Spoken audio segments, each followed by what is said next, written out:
রসুলের কলিজার টুকরা নয়নের মণি হযরত ফাতেমাতুজ জহরা রাদিয়াল্লাহু তাআলা আনহা 3 দিন পর্যন্ত আল্লাহর নবীর ঘরের চুলায় আগুন জ্বলে না। ফাতেমার কলিজার টুকরা হাসান হুসাইন 3 দিন পর্যন্ত খেতে পায় না। কয়দিন? রসুলের কলিজার টুকরা আল্লাহর নবী যাদেরকে সবচেয়ে বেশি ভালোবাসতেন, আল্লাহ রসুলের 2 জন নাতি, একজন হাসান একজন হুসাইন রাদিয়াল্লাহু তাআলা আনহু। আল্লাহু আকবার। যারা রসুলের 2 জনে 2 কাঁধে উঠতেন, 2 কোলে উঠতেন, 2 জনে রসুলকে 2 গালে চুমু দিতেন। নাতিকে না কন্যা না ভালো না বাসে, নিজের পকেটে টাকা না থাকলেও হাওলাত করে এনে নাতিদেরকে খুশি করে, ঠিক না? নাতিদেরকে নানারা এত ভালোবাসে। সেই 2 জন নাতি না খেয়ে আছেন, 2 জন নাতি না খেয়ে আছেন। শেরে খোদা হযরতে আলী কাররামাল্লাহু ওয়াজহা, হযরত ফাতেমার স্বামী হযরত আলী 3 দিন পর্যন্ত খেতে পায় না। মানুষ কয়দিন আর না খেয়ে থাকতে পারে? হযরত আলী মসজিদে যায়, হযরত ফাতেমা বলে আমি দেখি আলী ঘুরায় ঘুরায় মনে হয় রাস্তায় পড়ে যাবে, এক পায়ের সাথে আরেক পা বাড়ি খায়, শরীর দুর্বল হয়ে গেছে। হযরত আলীর চেহারাটা ক্ষুধার যন্ত্রণায়, একেবারে ক্ষুধার যন্ত্রণায় চেহারাটা একেবারে ফ্যাকাশেও হয়ে গেছে, মলিন হয়ে গেছে। কোনো স্ত্রী স্বামীর এই দৃশ্য দেখে ঠিক কষ্ট পেয়ে থাকতে পারে না, ঠিক কিনা বলেন? যেখান থেকে হোক স্বামীকে এক মুঠা খাবার দেওয়ার জন্য চেষ্টা করে। অথচ হযরত ফাতেমা বাবা হলো মদিনার প্রেসিডেন্টের কন্যার কথা বলছি। ও যুবক, ও যুবক, পৃথিবীর শ্রেষ্ঠ প্রেসিডেন্টের কন্যার কথা বলছি। 3 দিন পর্যন্ত ঘরের চুলায় আগুন জ্বলে না। হযরত ফাতেমা কি করবেন? তার কাছে তেমন কোনো স্বর্ণ গয়নাও নাই, তেমন কোনো পরিধেয় দামি বস্ত্রও নাই, ঘরের মধ্যে তেমন কোনো খাট পালংও নাই যেগুলো বিক্রি করে সংসার চালাবে। নিরুপায় হয়ে ফাতেমা এক দৌড় মারলেন মসজিদে নববীর দিকে, এক দৌড় দিয়ে আল্লাহ রসুলের কাছে আসলেন। আল্লাহ রসুল রহমাতুল্লিল আলামিন খাবার মেপে মেপে মানুষদের মাঝে বিলি করতেছেন, বিলি খাবার মেপে মেপে মদিনার মানুষদেরকে খাবার দিচ্ছেন। হযরত ফাতেমা দূরে দাঁড়িয়ে দাঁড়িয়ে এই দৃশ্য দেখতেছেন, ভয়ও পাচ্ছেন কিভাবে সে বাবাকে খাবারের কথা বলবে। পেটে ক্ষুধা রেখে কষ্ট পাচ্ছেন ইমাম হযরত হাসান হুসাইন, হযরত আলী, হযরত ফাতেমা। এমনকি আল্লাহ রসুল 3 দিন পর্যন্ত কিছু খান না। হযরত ফাতেমা সাহস করে আল্লাহ রসুলের কাছে এসে ডাক দিলেন, ইয়া আবি, ইয়া আবি, ও আমার সম্মানিত পিতা, আব্বাজান, আমি আপনার কলিজার টুকরা ফাতেমা আপনার কাছে আসছি নিরুপায় হয়ে। কি হয়ে? নিরুপায় হয়ে, কোনো পথ না দেখে আপনার কাছে আসছি আব্বাজান। আল্লাহ নবী ডাক দিয়া বললেন, ফাতেমা কেন আসছো? বলো বলো। হযরত ফাতেমা বলে, আব্বাজান 3 দিন পর্যন্ত ঘরের চুলায় আগুন জ্বলে না, 3 দিন পর্যন্ত ঘরের চুলায় আগুন জ্বলে না। আমার কলিজার টুকরা হাসান হুসাইন 3 দিন পর্যন্ত না খেয়ে আছে। আব্বাজান, আমার প্রাণের স্বামী 3 দিন পর্যন্ত আলী কিছু খেতে পায় না। আব্বাজান, আমিও ক্ষুধার্ত, আমি জানি আপনিও 3 দিন পর্যন্ত ক্ষুধার্ত। আল্লাহ নবী ডাক দিয়া বলে, ফাতেমা কি করব বলো। হযরত ফাতেমা বলে, আব্বাজান তেমন কোনো বড় দাবি দাওয়া নিয়ে আসি নাই, আপনার সামনে খাবারের বস্তা, আটার বস্তা, জবের বস্তা, এখান থেকে যদি কয়েক কেজি আটা দিতেন, কয়েকটা রুটি বানাতাম, হাসান খেত, হোসাইন খেত, আমিও খেতাম, আপনিও খেতেন, আলীও খেত। এই কথা শোনার পরে আল্লাহ রসুল ডাক দিয়ে বলে, ও শোনো, তুমি আমার সামনে যে খাবারের বস্তা দেখতেছো ফাতেমা, এখান থেকে যদি আমি তোমাকে 1 বস্তা আটা দিয়া দিই, কয় বস্তা? মদিনার কোনো মানুষ আমার কাছে জিজ্ঞেস করার কারো কোনো সাহস? বর্তমানে তো প্রেসিডেন্টের কন্যাদেরকে প্রেসিডেন্ট বিদেশে দামি দামি বাড়ি বানিয়ে দেয়, গাড়ি কিনে দেয়। মা যা লাগবে শুধু টেন্ডারবাজি করে নিয়ে যা, এই প্রজেক্ট তোরে দিলাম, এই প্রজেক্ট তোরে দিলাম। কথা বলে সেই 1450 বছর আগে রোম পারস্যের বাদশারাও তারা আলিশান জিন্দেগি করতেন, তাদেরও জীবন ছিল বিলাসী জীবন। অথচ আল্লাহর নবী রহমাতুল্লিল আলামিনের কলিজার টুকরা প্রেসিডেন্টের কন্যা ফাতেমা এসে বলে, আব্বা জান ফিরিয়ে দিয়েন না, কয়েক কেজি আটা দেন, কয়েকটা রুটি বানাবো। রহমাতুল্লিল আলামিন মদিনার প্রেসিডেন্ট বলে, ফাতেমা রে, তোমাকে যদি এখান থেকে 1 বস্তা 2 বস্তা আটাও দিয়ে দিই, কেউ আমাকে জিজ্ঞেস করার ক্ষমতা নাই, কেউ আমাকে জিজ্ঞেস করবেও না, আমি মদিনার প্রেসিডেন্ট। কিন্তু ফাতেমা, তুমি জানো না, তুমি আমার কাছে খাবারের জন্য দরখাস্ত করেছো, আমার সামনে এখনো খাবারের বস্তা আছে, বস্তা ভর্তি খাবার আছে। কিন্তু ফাতেমা, তুমি জানো না, এখনো মদিনা অগণিত যেই শিশুদের বাবারা বদরের যুদ্ধে শহীদ হয়েছেন। কোন যুদ্ধে? যেই শিশুদের বাবারা বদরের যুদ্ধে শহীদ হয়েছে, এমন অনেক এতিম এতিম বাচ্চা আছে যাদের মুখে আমি এখন পর্যন্ত খাবার উঠাইয়া দিতে পারি না। আগে আমি মদিনার প্রেসিডেন্ট, মদিনার প্রতিটা এতিমদের ঘরে খাবার পৌঁছে দিব। কাদের ঘরে? আগে আমি মদিনার প্রতিটা প্রেসিডেন্টের এতিমদের ঘরে আমি মদিনার প্রেসিডেন্ট খাবার পৌঁছে দিব। হযরত ফাতেমা বললেন, হয়তো ভাই এতিমের পরে আমার পালা আসবে। হযরত ফাতেমা দাঁড়ায় আছে, কি আছে?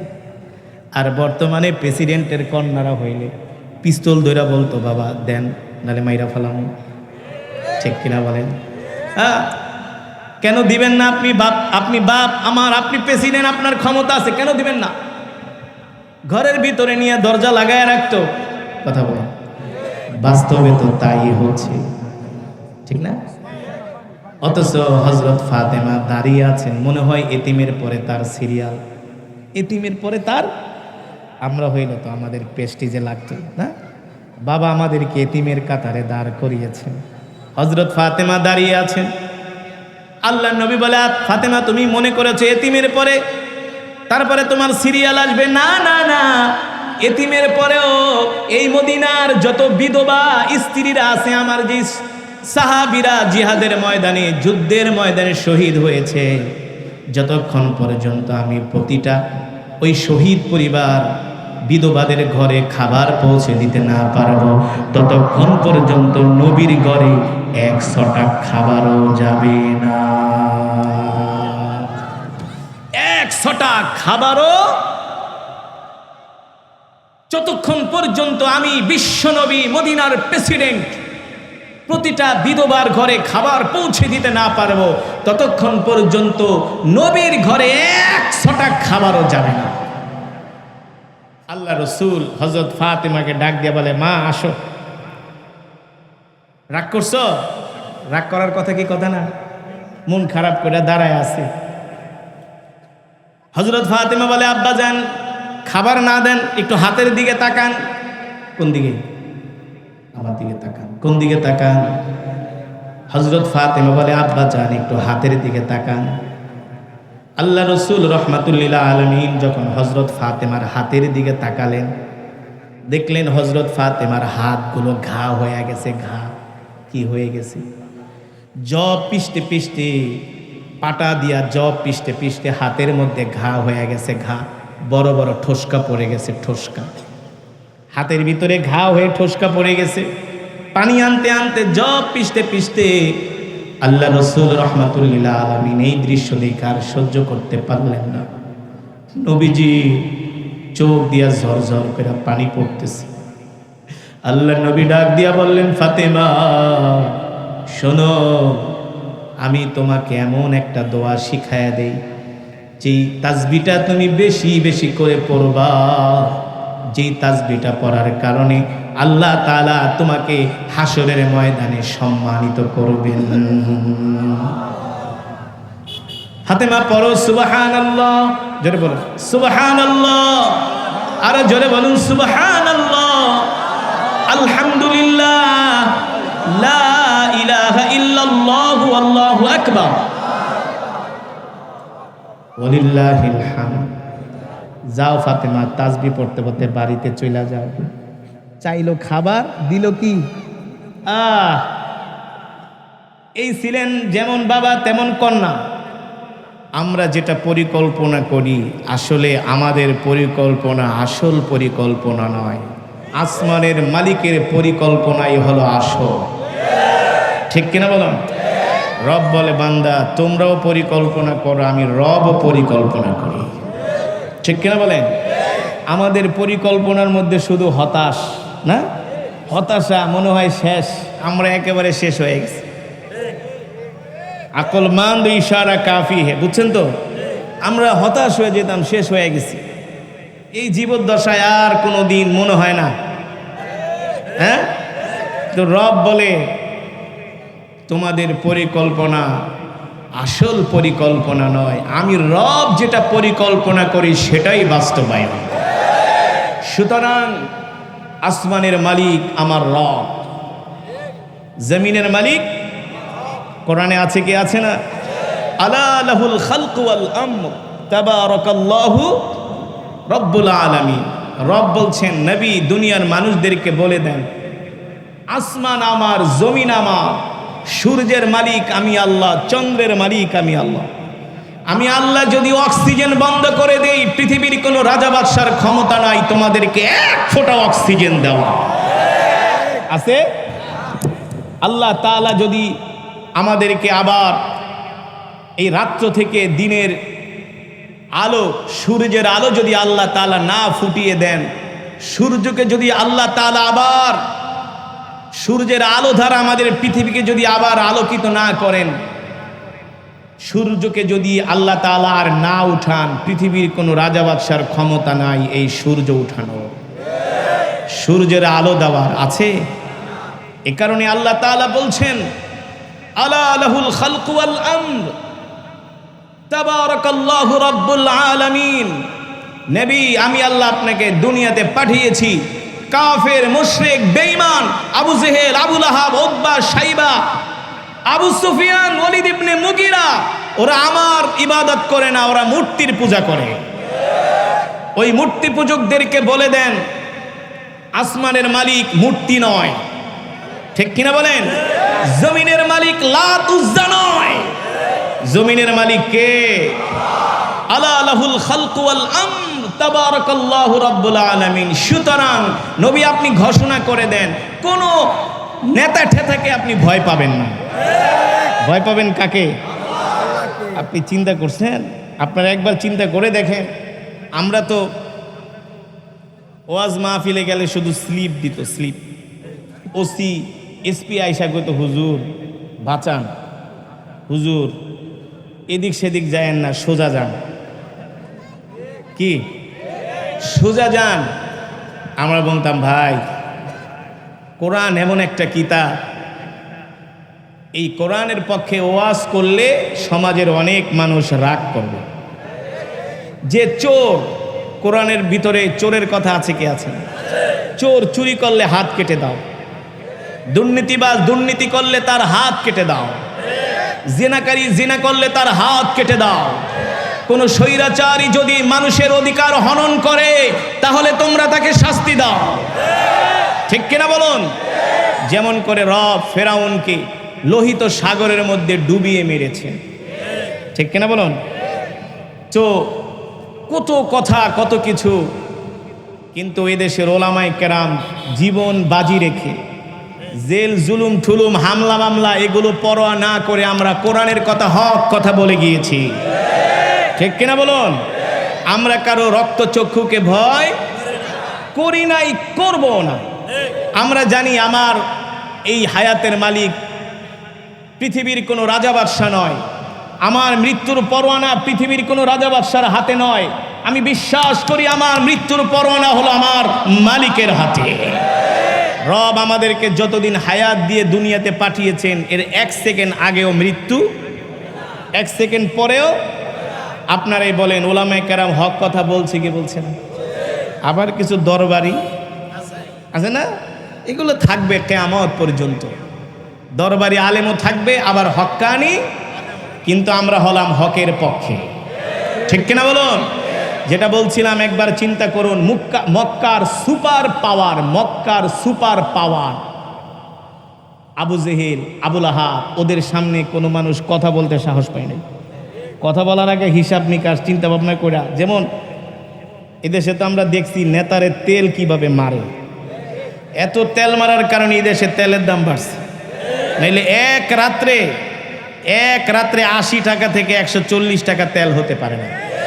মানে এই দেশের মানুষ যে কতটা তেল মারতে পারে। ভাই আমি কোনো দলের বিরুদ্ধে নয়, কোনো দলের পক্ষেও কথা বলছি না, আমি কোরআন থেকে বলছি। ঠিক কিনা বলুন? বলছি কি বলছি না? কোরআন থেকে বলছি। আমরা মানুষ, আমরা স্বৈরাচারীর সামনে কথা বলতে ভয় পাইতাম, কিন্তু আপনার আমার কলিজার টুকরা বিশ্বনবী মক্কার সুপার পাওয়ারদের সামনে কথা বলতে তিনি ভয় পাননি। ঠিক কিনা বলুন? এটা কি মাস? জোরে বলুন। এটাই হলো সেই রবিউল আউয়াল মাস, যেই রবিউল আউয়াল মাসে আল্লাহ তাআলা আপনার আমার কলিজার টুকরা নবীকে এই পৃথিবীতে পাঠিয়েছেন। ঠিক কিনা বলুন? আল্লাহ তাআলা নবীকে পাঠিয়ে কি বললেন এই রবিউল আউয়াল মাসে? আমাদের জানার দরকার আছে কি আছে না? হ্যাঁ, আল্লাহ তাআলা বলতেছেন আলাম ইয়াজিদকা ইয়াতীমান ফাআওয়া, আলাম ইয়াজিদকা ইয়াতীমান ফাআওয়া ওয়া ওয়াজাদাকা দাল্লান ফাহাদা ওয়া ওয়াজাদাকা আইলান ফাআগনা। আল্লাহ তাআলা বলছেন নবী আমি কি আপনাকে এতিম অবস্থায় পাইনি? কে বলছেন? আমার নবী এতিম ছিলেন কি ছিলেন না? যেটা বলুন, আপনি ছিলেন এতিম, আমি আপনাকে এতিম অবস্থায় পেয়েছি, আর আমি আল্লাহ আপনাকে এতিম অবস্থায় পেয়ে ছেড়ে দেই নাই। ঠিক কিনা বলুন? আমি আল্লাহ আপনাকে পথ দেখিয়েছি, সুবহানাল্লাহ। আর আমি আল্লাহ আপনাকে পথ দেখানোর কারণে আপনি হলেন পৃথিবীর সুপার পাওয়ার। পৃথিবীর সুপার পাওয়ার নেতার নাম হলো বিশ্বনবী জনাবে মুহাম্মদুর রাসূলুল্লাহ সাল্লাল্লাহু। আপনার আমার নবী এমন পাওয়ারফুল নবী, এমন পাওয়ারফুল নেতা পৃথিবীতে আসে নাই আর কোনোদিন। এই পৃথিবীতে কত নেতা আসলো আর কেন? ফেরাউনও নেতা, হামানও নেতা, কারুনও নেতা, সাদ্দাদও নেতা। তা কেমন নেতা? এই পৃথিবীর বর্তমানে যারা নেতৃত্ব দেয় ওনাদের কাছে এরা হলো পাতি নেতা। ঠিক কিনা বলুন? ওই নেতাদের নাম শুনলে মানুষ থুতু মারে। হ্যাঁ, ওই নেতাদের নাম শুনলে মানুষ থুতু মারে। আর আপনার আমার কলিজার টুকরা বিশ্বনবীর নাম শুনলে অমুসলিমরাও বলে মুহাম্মদ ছিলেন এই পৃথিবীর একজন শ্রেষ্ঠ ইনসাফকারী নেতা, যিনি মুসলমান তো দূরের কথা, কোনো অমুসলিমের সাথেও কোনো দিন মুখ কালো করে কথা বলেনি। কেমন নেতাই না তিনি ছিলেন, কেমন নেতা ছিলেন! আল্লাহু আকবার। নিজে না খেয়ে অন্যের ঘরে খাবার পৌঁছে দিতেন। ঠিক কিনা বলুন? বুখারীর বর্ণনায় আসছে আল্লাহ রসুল মদিনার প্রেসিডেন্ট, কিন্তু প্রেসিডেন্টের ঘরে খাবার নাই। কি নাই? কি নাই? এই তো এখন হক কথা, কোরআনের কথা বলতে গেলে অনেক ভাইয়েরা আবার আমার এখন যারা কোরআন শুনে গেছে হুজুর খুব ভালো, এখন কেবল হুজুর অত ভালো না, হুজুরের ভিতরে কিছু জঙ্গিপনা ভাব আছে, হুজুর কর্কশ ভাষায় কথা বলে। দেখুন মদিনার প্রেসিডেন্ট বিশ্বনবী রহমাতুল্লিল আলামিন, অথচ প্রেসিডেন্টের ঘরে খাবার নাই। 3 দিন পর্যন্ত প্রেসিডেন্টের চুলায় আগুন জ্বলে না। কয়দিন? 3 দিন পর্যন্ত প্রেসিডেন্টের চুলায় আগুন জ্বলে না।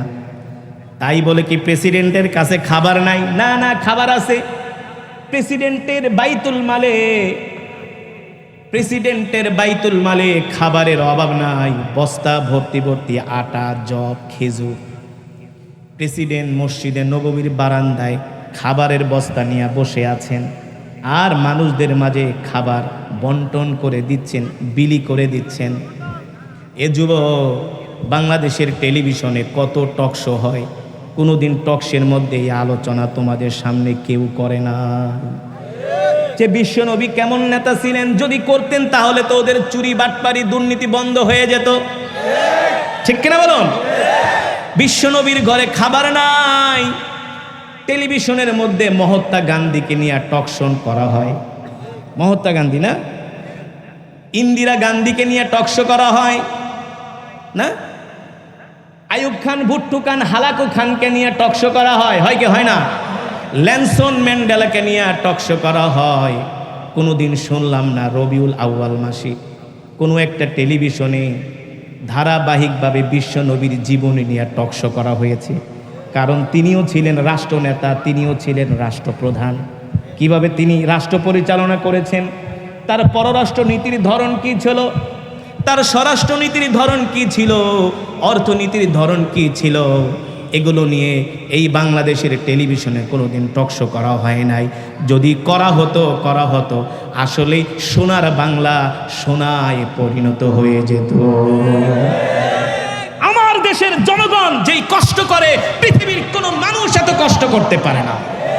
আমার দেশের প্রবাসীরা, আমি তো বিদেশে যাই, সারা পৃথিবী তো ঘুরি, বিদেশে গেলে দেখি প্রবাসীরা কি হাড় ভাঙ্গা পরিশ্রম করে। সেই সকাল 6টায় ডিউটিতে যায়, রাত 10টায় বাসায় আসে, মাথার গাম পায়ে ফেলে অর্থ কামাই করে বাংলাদেশে এই টাকা এই দেশ গড়ার জন্য পাঠায়। আর সেই টাকা কি করে? বিদেশে তারা পাচার করে। এক একজনের 20টা 30টা করে বিদেশে বাড়ি। হ্যাঁ, তারা যায় বিদেশে মার্সিডিজ BMW নিয়ে ঘোরে, আর আমরা ফকুন্নি আমরা ভাঙ্গা রাস্তা দিয়ে অটোতে ঠক্কর ঠক্কর করে চলতে চলতে কোমর বেঁকা করি, ঠিক কিনা বলো? ওরাই দেশেও শান্তি, বিদেশে গেলেও শান্তি। কেন বলছি? প্রবাসীরা কত কষ্ট করে, কত মেহনত করে এই অর্থ কামাইয়ের জন্য। আপনারা না দেখলে বিশ্বাস করবেন না। সারাটা দিন এই রৌদ্রের মধ্যে তারা মোটা জামা পরে, মোটা জুতা পরে, মাথায় একটা তাদের হেলমেট থাকে, 20 তলা 30 তলার উপরে কাজ করে। প্রবাসীরা যদি এই দেশে অর্থ না পাঠায় তাহলে বাংলাদেশ 1 মাসও টিকতে পারবে না, রেমিটেন্স যদি না পাঠায়। অথচ সেই প্রবাসীদের সাথেও এয়ারপোর্টে ইনসাফপূর্ণ আচরণ করা হয়। কিছু সুদখোর ঘুষখোর সরকারি কর্মচারী তারা প্রবাসীদেরকে তুই তাকারি করে কথা বলে, ঠিক কিনা বলেন? কামলা বলেও গালি দিয়েছে। অথচ এই কামলাদের টাকা দিয়েই তোমরা এসি গাড়িতে চলেছো, এই কামলাদের টাকা দিয়েই তোমরা এসি রুমের ভিতরে বসে ফুর্তি করছো, ঠিক কিনা বলুন? আল্লাহর কসম করে বলে আমি কোনো দলের পক্ষে নয়, কোনো বিপক্ষেও নয়, আমি কোরআনের কথা বলছি। আমি কোনো দলের পক্ষে বলছি? এই দেশে যারাই দুর্নীতি করবে, এই দেশে যারাই মানুষকে ঠকাবে, কোরআনের বিরুদ্ধে, ইসলামের বিরুদ্ধে কথা বলবে, যারাই দেশের সম্পদ নষ্ট করবে, ওলামায়ে কেরাম তাদের বিরুদ্ধেই কথা বলবে। এটা আলেমদের দায়িত্ব, শুধু মসজিদে নামাজ পড়ানো আলেমদের দায়িত্ব নয়। কে বলেছে শুধু নামাজ পড়া, খুতবা দেওয়া আলেমদের দায়িত্ব নয়? কেন আমার নবীকে রাষ্ট্রপ্রধান ছিলেন না? কোরআন দিয়ে তিনি রাষ্ট্র চালাননি? জোরে বলুন, চালিয়েছেন কি চালিয়েছেন না? হ্যাঁ, কিছু মানুষ শুধু আমাদেরকে মসজিদে ঢুকায় খালি মিলাদ পড়, কি আমাদের মসজিদে ঢুকায় শুধু মিলাদ পড়বে, আর ওই শ্রীপুর বাজারের পচা জিলেপি না খাওয়ায়া 500 টাকা দিয়ে হুজুর এলা ঘরে বসে থাকে, চুপ, যা করার আমরা করব। 500 টাকা দিছি না, সেই দিন শেষ, সেই দিন শেষ, পিঠ দেখানোর দিন শেষ। এখন বাংলার জাতি বুক দেখাবে, ঠিক কিনা বলো? পৃথিবীর সুপার পাওয়ার আমেরিকা আফগানের মোল্লাদের সামনে এখন আর কথা বলার সাহস পায় না। মোল্লাগো ভাবসাব দেখছেন? সামনে AK-47, পিছনেও AK-47। মোল্লারা 20 বছর মারছে মার্কিনীদের। কয় বছর? 20 বছর মেরেছে। মোল্লাদের এত বড় সাহস কোত্থেকে আসলো? মোল্লাদের কাছে পৃথিবীর সবাই বলে ওদের কাছে অর্থও নাই, টাকাও নাই, অস্ত্রও নাই, ওদের কাছে কি আছে? এই কোরআন থাকার কারণে আল্লাহ সারা পৃথিবীতে তাদেরকে সম্মানিত করে দিয়েছেন, ঠিক কিনা বলুন? বন্ধুগণ, আমি যেটা বলছিলাম, যুবক ভাইয়েরা আমার, আল্লাহর বান্দারা, আল্লাহর গোলামেরা, আল্লাহর নবী বিশ্ব নবী রহমাতুল লিল আলামিন, মনে আছে নাকি মদিনার প্রেসিডেন্ট? মনে আছে? খাবার ভাগ করে করে মেপে মেপে এক একজন মানুষের বাসায় খাবার পৌঁছে দিচ্ছেন। ওইদিকে প্রেসিডেন্টের কন্যা, প্রেসিডেন্টের কন্যা নাম কি? হযরত ফাতেমাতুজ জহরা রাদিয়াল্লাহু তাআলা, যিনি বেহেশতের সরদারিনী হবে। সুবহানাল্লাহ বলেন। রাসূলের কলিজার টুকরা, নয়নের মণি হযরত ফাতেমাতুজ জহরা রাদিয়াল্লাহু তাআলা আনহা 3 দিন পর্যন্ত আল্লাহর নবীর ঘরের চুলায় আগুন জ্বলে না। ফাতেমার কলিজার টুকরা হাসান হুসাইন 3 দিন পর্যন্ত খেতে পায় না। কয়দিন? রাসূলের কলিজার টুকরা আল্লাহর নবী যাদেরকে সবচেয়ে বেশি ভালোবাসতেন, আল্লাহ রাসূলের 2 জন নাতি, একজন হাসান, একজন হুসাইন রাদিয়াল্লাহু তাআলা আনহু। আল্লাহু আকবার। যারা রাসূলের 2 জনে 2 কাঁধে উঠতেন, 2 কোলে উঠতেন, 2 জনে রাসূলকে 2 গালে চুমু দিতেন। নাতি কিনা কন্যা না ভালো না বাসে, নিজের পকেটে টাকা না থাকলেও হাওলাত করে এনে নাতিদেরকে খুশি করে, ঠিক না? নাতিদেরকে নানারা এত ভালোবাসে। সেই 2 জন নাতি না খেয়ে আছেন, 2 জন নাতি না খেয়ে আছেন। শেরে খোদা হযরতে আলী কাররামাল্লাহু ওয়াজহা, হযরত ফাতেমার স্বামী হযরত আলী 3 দিন পর্যন্ত খেতে পায় না। মানুষ কয়দিন আর না খেয়ে থাকতে পারে? হযরত আলী মসজিদে যায়, হযরত ফাতেমা বলে, আমি দেখি আলী ঘুরায় ঘুরায় মনে হয় রাস্তায় পড়ে যাবে, এক পায়ের সাথে আর এক পা বাড়ি খায়, শরীর দুর্বল হয়ে গেছে। হযরত আলীর চেহারাটা ক্ষুধার যন্ত্রণায়, একেবারে ক্ষুধার যন্ত্রণায় চেহারাটা একেবারে ফ্যাকাশেও হয়ে গেছে, মলিন হয়ে গেছে। কোনো স্ত্রী স্বামীর এই দৃশ্য দেখে ঠিক কষ্ট পেয়ে থাকতে পারে না, ঠিক কিনা বলেন? যেখান থেকে হোক স্বামীকে এক মুঠা খাবার দেওয়ার জন্য চেষ্টা করে। অথচ হযরত ফাতেমা বাবা হলো মদিনার প্রেসিডেন্টের কন্যার কথা বলছি। ও যুবক, পৃথিবীর শ্রেষ্ঠ প্রেসিডেন্টের কন্যার কথা বলছি। 3 দিন পর্যন্ত ঘরের চুলায় আগুন জ্বলে না। হযরত ফাতেমা কি করবেন? তার কাছে তেমন কোনো স্বর্ণ গয়নাও নাই, তেমন কোনো পরিধেয় দামি বস্ত্রও নাই, ঘরের মধ্যে তেমন কোনো খাট পালংও নাই যেগুলো বিক্রি করে সংসার চালাবে। নিরুপায় হয়ে ফাতেমা এক দৌড় মারলেন মসজিদে নববীর দিকে, এক দৌড় দিয়ে আল্লাহ রসুলের কাছে আসলেন। আল্লাহ রসুল রহমাতুল লিল আলামিন খাবার মেপে মেপে মানুষদের মাঝে বিলি করতেছেন, বিলি খাবার মেপে মেপে মদিনার মানুষদেরকে খাবার দিচ্ছেন। হযরত ফাতেমা দূরে দাঁড়িয়ে দাঁড়িয়ে এই দৃশ্য দেখতেছেন, ভয়ও পাচ্ছেন কিভাবে সে বাবাকে খাবারের কথা বলবে। পেটে ক্ষুধা রেখে কষ্ট পাচ্ছেন ইমাম হযরত হাসান হুসাইন, হযরত আলী, হযরত ফাতেমা। এমনকি আল্লাহ রসুল 3 দিন পর্যন্ত কিছু খান না। হযরত ফাতেমা সাহস করে আল্লাহ রসুলের কাছে এসে ডাক দিলেন, ইয়া আবি, ইয়া আবি, ও আমার সম্মানিত পিতা, আব্বাজান, আমি আপনার কলিজার টুকরা ফাতেমা আপনার কাছে আসছি নিরুপায় হয়ে। কি হয়ে?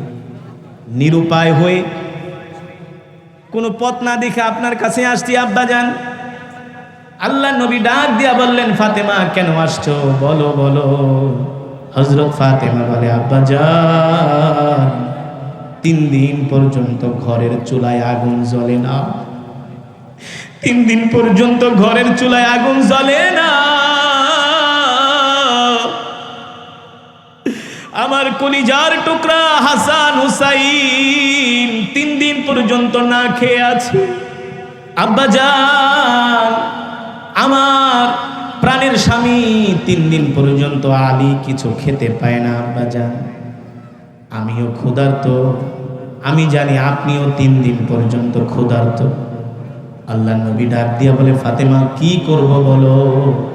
হযরত ফাতেমা বলে, আব্বাজান তেমন কোনো বড় দাবি দাওয়া নিয়ে আসি নাই, আপনার সামনে খাবারের বস্তা, আটার বস্তা, জবের বস্তা, এখান থেকে যদি কয়েক কেজি আটা দিতেন, কয়েকটা রুটি বানাতাম, হাসান খেত, হোসাইন খেত, আমিও খেতাম, আপনিও খেতেন, আলীও খেত।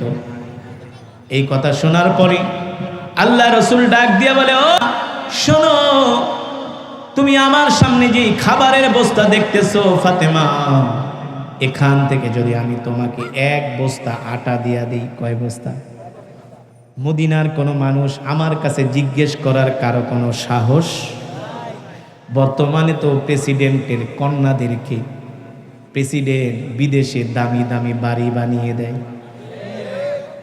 গাড়ি কিনে দেয়, মা যা লাগবে শুধু টেন্ডারবাজি করে নিয়ে যা, এই প্রজেক্ট তোরে দিলাম, এই প্রজেক্ট তোরে দিলাম। সেই 1450 বছর আগে রোম পারস্যের বাদশারাও তারা আলিশান জিন্দিগি করতেন, তাদেরও জীবন ছিল বিলাসী জীবন। অথচ আল্লাহ নবী রহমাতুল্লিল আলামিনের কলিজার টুকরা প্রেসিডেন্টের কন্যা ফাতেমা এসে বলে, আব্বা জান ফিরিয়ে দিয়েন না, কয়েক কেজি আটা দেন, কয়েকটা রুটি বানাবো। রহমাতুল্লিল আলামিন মদিনার প্রেসিডেন্ট বলে, ফাতেমা রে, তোমাকে যদি এখান থেকে এক বস্তা 2 বস্তা আটাও দিয়ে দিই, কেউ আমাকে জিজ্ঞেস করার ক্ষমতা নাই, কেউ আমাকে জিজ্ঞেস করবেও না, আমি মদিনার প্রেসিডেন্ট। কিন্তু ফাতেমা, তুমি জানো না, তুমি আমার কাছে খাবারের জন্য দরখাস্ত করেছো, আমার সামনে এখনো খাবারের বস্তা আছে, বস্তা ভর্তি খাবার আছে।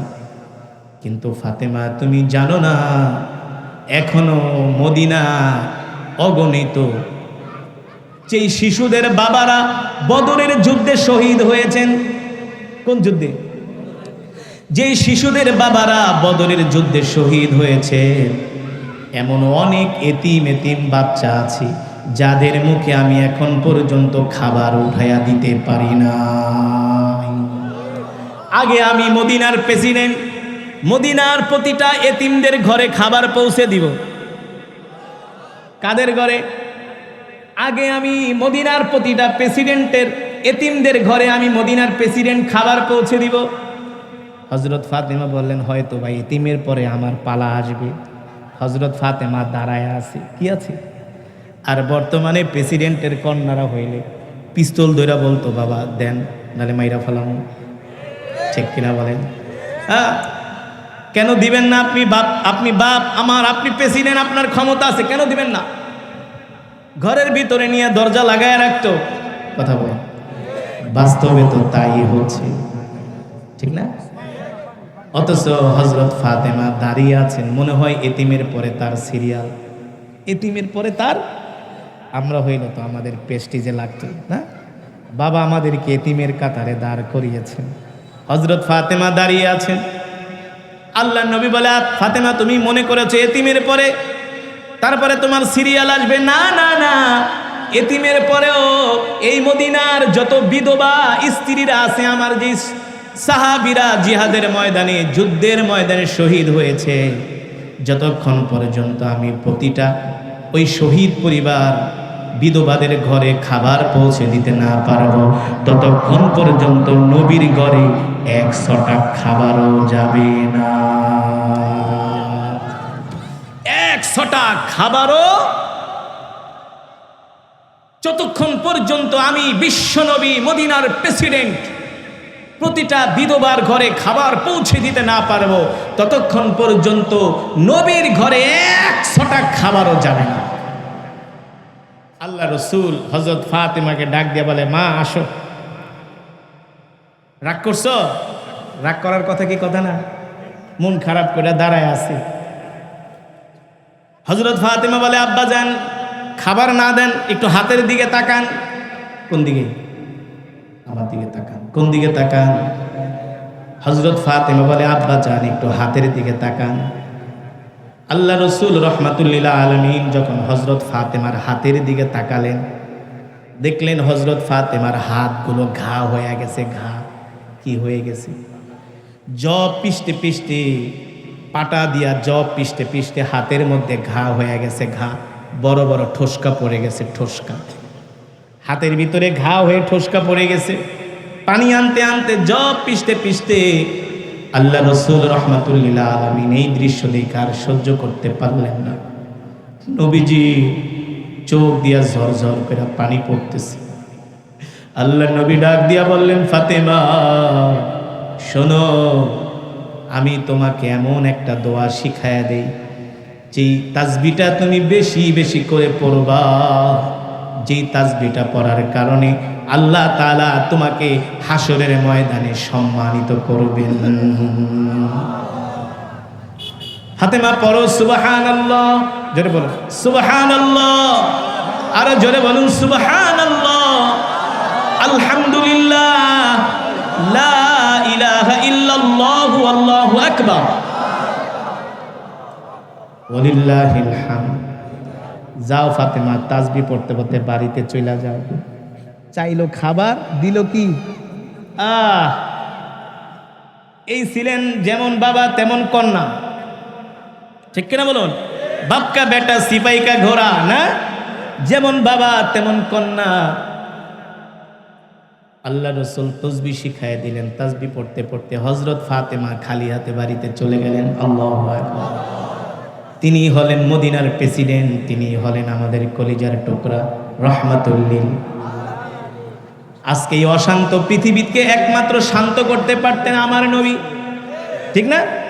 বর্তমানে পৃথিবীতে দেশে দেশে যুদ্ধ বিগ্রহ, হানাহানি, মারামারি, কাটাকাটি না, যেদিকে তাকাই শুধু মারামারি আর কাটাকাটি, হানাহানি, যুদ্ধ। যে কোনো চোর যদি চুরি করে তাহলে তার হাত কেটে দেওয়া হবে। যদি কোনো চোর চুরি করে শ্রীপুরে ধরা খায়, তাহলে শ্রীপুরের সবচেয়ে বড় কলেজ মাঠে নিয়ে সব মানুষকে ডেকে জনসম্মুখে তার হাত কেটে দেওয়া হবে। দেখবেন তার পরের দিন থেকে চুরি বন্ধ হয়ে গেছে, ঠিক কিনা বলুন? আগে বাংলাদেশে যে হারে চাঁদাবাজি হতো, এখন চাঁদাবাজি কমছে কি কমছে না? কমে নাই? চাঁদাবাজি এখন শূন্যের কোঠায় চলে আসছে। কারণ কি? যেখানেই চাঁদাবাজ পাওয়া যায় সেখানেই ধরে আলকাতরা মাখায় দেওয়া হয়, মাথা ন্যারো করে দেওয়া হয়, ঠিক কিনা বলুন? মাথা ন্যারো করে দেওয়া হয়। এখন আর চাঁদাবাজরা চাঁদা চাইতে সাহস পায় না। আর আগে তো মোড়ে মোড়ে অটো সিএনজি থেকে চাঁদা। আমাদেরও মাঝে মাঝে দেখতো, আমাদেরও মাঝে মাঝে, কিরে বেটা কার থেকে চাঁদা চাইতে ইচ্ছস, নিরহ মানুষদের থেকে চাঁদা দাবি করতো, ঠিক কিনা বলুন? হ্যাঁ। আর যদি কোরআনের আইন আল্লাহর জমিনে বাস্তবায়ন হয়ে যায়, তাহলে এই জমিনে কোনো চাঁদাবাজ থাকবে না, কোনো সন্ত্রাস থাকবে না। আপনারাই বলুন, 10,000 মানুষের সামনে যদি একজন চোরের হাত কাটা হয়, কোনোদিন আর ওই এলাকায় চুরি হবে? হবে? কোনো দুর্নীতিবাজ যারা মহাসড়কের রাস্তার টাকা, পাথরের টাকা, আলকাতরার টাকা যারা মাইরা খায়, বিদেশে যায় কত সুন্দর রাস্তা, আর বাংলাদেশের রাস্তা 6 মাস না যাইতে ব্যাটকায়া থাকে। বিদেশের রাস্তার মেয়াদ হলো 10 বছর, 12 বছর, 6 বছর, আর বাংলাদেশের রাস্তার মেয়াদ হলো 6 মাস। হ্যাঁ, রডের বদলে দেয় বাঁশ, কথা বলেন, রডের বদলে দেয় বাঁশ। আর আলকাতরার টাকা চুরি করে, পাথরের টাকা চুরি করে। মহাসড়ক ভেঙে যায়, হাইওয়ে রাস্তা ভেঙে যায়। এই চোরগুলাকে যদি জনসম্মুখে ওদের হাত কাটা হয়, ওরা আর চুরি করবে? এত ধর্ষণ হয় বাংলাদেশে। একজন দর্শককে শুধু কোরআনের আইন অনুযায়ী পাথর মেরে হত্যা করেন, দেখবেন পরের দিন থেকে ধর্ষণ বন্ধ হয়ে যাবে। ইফতিচার যারা আছে, ইফটিচিং যারা করে, কলেজের পাশে, স্কুলের পাশে আছে না, ইফটিচিং করে, কয়েকটা ইফটিচিং যারা করে ওদেরকে ধৈরা পিঠ মোড়া বাইন্দা গজারি চালান দেন, দেখবেন পরের দিনে ইফটিচিং কি বন্ধ হয়ে গেছে। আসলে হুজুরদের কথা তো আপনাদের ভালো লাগবে না, এদেশের আলেমদের কথা আপনাদের ভালো লাগবে না, দাড়িওয়ালা টুপিওয়ালাদের কথা আপনাদের মজা লাগে না। যাদের মাথায় চুল নাই তারা যদি একটা কথা বলে সেটাকে আপনারা ওহি মনে করেন, কিন্তু আসল কথাই বলে আলেমরা, ঠিক কিনা বলুন? এদেশের আলেমরা কোনো দলের দালালি করে না, কোনো গোষ্ঠীর দালালি করে না, কোনো নেতার দালালি করে না। এদেশের আলেমরা আল্লাহর কোরআনের কথা বলে, এদেশের আলেমরা দ্বীনের কথা বলে, ঠিক কিনা বলো? আমরা এই দেশকে জীবনের চেয়েও ভালোবাসি, বাসি না? এদেশের প্রতিটি ইঞ্চি ইঞ্চি মাটির সাথে রয়েছে আমাদের আত্মার সম্পর্ক। মক্কাতুল মুকাররমা মদিনাতুল মুনাওয়ারার পরে আমরা এই দেশকে ভালোবাসি, কিন্তু প্রথম ভালোবাসে মদিনাকে, প্রথম ভালোবাসি মদিনা শরীফকে, ঠিক কিনা বলুন? সুতরাং এই দেশকে আমরা এত ভালোবাসি, এই দেশের সার্বভৌমত্ব স্বাধীনতার জন্য, এই দেশের সীমান্তকে সুরক্ষিত রাখার জন্য যে কোনো হারাদারের বিরুদ্ধে আমরা যে কোনো মুহূর্তে দাঁড়াতে প্রস্তুত আছি, ঠিক কিনা বলো? আল্লাহ তাআলা আমাদের এই দেশের উপর রহমত নাজিল করুন, আমাদের এই দেশটাকে ফুলে ফলে ভরে দেন। শুনুন, মানুষকে ক্ষমা করতে শিখেন, ক্ষমা করেন, ক্ষমা ক্ষমা। প্রতিশোধ পরায়ণ হবেন না, কি করবেন? ক্ষমা করবেন। কার জন্য? আল্লাহ তাআলার জন্য ক্ষমা করবেন। কখনো দুর্বলের উপরে অত্যাচার করবেন না, কখনো মানুষের উপরে জুলুম করবেন না। আয-যুলমু যুলুমাতু ইয়াউমাল কিয়ামা, জুলুম কিয়ামতের দিন অন্ধকার হয়ে দেখা দিবে। সুতরাং যারা পৃথিবীতে জুলুম করেছে তাদের ইতিহাস তো দেখছেন, জুলুমকারীদের পরিণতি কিন্তু কখনো শুভ। জুলুমকারী সবসময় তারা লাঞ্ছিত হয়, অপমানিত হয়, ঠিক কিনা বলো? এই রবিউল আউয়াল মাস আল্লাহ রসুলের আগমনের মাস, আমরা সেই রসুলের আদর্শ বাস্তবায়ন করব, আমরা সেই রসুলের আদর্শে অনুপ্রাণিত হব, আমরা সেই রসুলের আদর্শ মেনে চলব, আল্লাহ রসুলের সুন্নতগুলো আমরা মেনে চলব। রাজি আছেন ইনশাআল্লাহ? আল্লাহ রসুলের সুন্নতের মধ্যে অন্যতম সুন্নত হলো এক মুসলমান আরেক মুসলমানকে সালাম দেওয়া। এক মুসলমান যদি আরেক মুসলমানকে সালাম দেয়, সমাজ থেকে মারামারি, কাটাকাটি, হানাহানি, হিংসা, বিদ্বেষ দূর হয়ে যাবে, সমাজের মধ্যে কোনো অশান্তি থাকবে না, ঠিক কিনা বলো? আমরা এক মুসলমান আরেক মুসলমানকে সালাম দিব। আফসুস সালাম ওয়া আতঈমুত তাআম, আমরা ক্ষুধার্তদেরকে খাওয়াবো। লিনুল কালাম, এক মুসলমান আরেক মুসলমানের সাথে নরম ভাষায় কথা বলবো ইনশাআল্লাহ। এই রবিউল আউয়াল মাসে আমি আপনাদেরকে 3টা নসিহত দিয়ে গেলাম। আপনি আপনার যত বড় শত্রু হোক, শত্রুকে যদি আপনি 3 দিন সালাম দেন, শত্রু আপনার বন্ধুতে পরিণত হবে। জোরে বলুন, হবে কি হবে না? এই ফর্মুলা কার? আল্লাহ রসুলের, ঠিক কিনা বলুন? আফসুস সালাম, আল্লাহর নবী বলেন এক মুসলমান আর এক মুসলমানকে সালাম দিবে, সালামের মাধ্যমে ভালোবাসা বৃদ্ধি হয়, সালামের মাধ্যমে আন্তরিকতা বৃদ্ধি হয়, সালামের মাধ্যমে এক মুসলমান আর এক মুসলমানের সাথে পারস্পরিক সম্প্রীতি বাড়ে, সালামের মাধ্যমে সমাজের মধ্যে শান্তি প্রতিষ্ঠা হয়। কি প্রতিষ্ঠা হয়? শান্তি, শান্তি। সালামি মানে শান্তি। এই কারণে আমরা এক মুসলমান আর এক মুসলমানকে সালাম দিব, বড় ছোটকে সালাম দিব, ছোট বড়কে সালাম দিব, স্বামী স্ত্রীকে সালাম দিব, স্ত্রী স্বামীকে সালাম দিব। অনেক স্বামী আবার কয় আমি স্ত্রীরে সালাম দিব, খায়া দেয়া কাম নাই, আছে না? স্ত্রীকে সালাম দেয় না, লজ্জা পায়। বিদেশে গিয়েছি মালয়েশিয়াতে, এক যুবক এসে হুজুর আমার কপাল পুইরা গেছে। আমি কই তোর কপাল তো ঠিকই আছে। কয় না হুজুর পুইরা গেছে। কয় কে? কি হচ্ছে? হুজুর আমার স্ত্রী আমার সাথে ভালো আচরণ করে না। স্ত্রী স্বামীর সাথে ভালো আচরণ করবে না মানে কারণ কি? আমি কথা বললে শুধু রাগ করে। আমি বলি শোনো, আজকে থেকে তুমি ফোন দিয়া কখনো স্ত্রীকে সালাম দিছো? এ কথা শুনে হাসি দিয়া কয় এটা আবার কি কর, স্ত্রীকে সালাম দিব মানে সেই স্ত্রীকে সালাম দিলে স্ত্রীর কাছে সে ছোট হয়ে যাবে, এমন ভাবসা। আমি বলি শোনো, আজ থেকে তুমি যখনই তোমার স্ত্রীকে ফোন করবা আগে সালাম দিবা। কি করবা? সালাম দিবা। আমি এখানে আরো 10 দিন আছি, নাম্বার নিয়ে যাও, দেখো, সালাম দাও। তুমি তার সালামের পরিবর্তে তার থেকে তুমি কি আচরণ পাও একটু আমাকে ফোন করে জানাও। পরপর স্ত্রীকে সালাম দেওয়ার পরে স্ত্রী কয় তুমি মানুষ না ফেরেশতা? তুমি যেই মানুষ ফোন দিয়ে আগে দিতা ধমক, আর এখন সালাম দাও, বুঝলাম না সূর্য কোন দিক দিয়ে উঠছে, কোন দিক দিয়া। আলহামদুলিল্লাহ, আল্লাহ রসুলের এই সুন্নত মানার কারণে একটা ঘরের মধ্যে শান্তি প্রতিষ্ঠা হয়ে গেছে। বিশেষ করে না আপনাদের স্ত্রীরাও যদি আপনাদের সাথে খারাপ আচরণ করে, বাসায় যে আগে সালাম দিবে। সালাম তো দূরের কথা, যে একাই এই কই রে তুই, গেট খোল, না কই গেট খোল, কই গেছস না। আল্লাহ রসুল বলেন আগে ঘরে যায় তোমরা সালাম দাও, সালামু আলাইকুম, সালামু আলাইকুম রহমতুল্লাহ। সালাম দিছো, 1 মিনিট ওয়েট করো। সে কোনো কাজে থাকতে পারে, নামাজেও থাকতে পারে, ওয়াশরুমেও থাকতে পারে, না আসতে সময় লাগবে না। কি এর তোর ওয়াশরুম কাজ টাজ, দরজা ভাঙ্গা বেলায় লাত্তি শুরু করে, গেট খোলস না কেন, দেওস না দাঁড়ায় আসি না। তুমি আর কি পুরুষ, আল্লাহ রসুল ছিলেন পৃথিবীর সবচেয়ে সুপুরুষ, ঠিক কিনা বলুন? আল্লাহু আকবার, জোরে বলুন। কেমন নবী ছিলেন? আম্মা জান আয়েশার সাথে তিনি দৌড় প্রতিযোগিতা দিতেন। কি করতেন?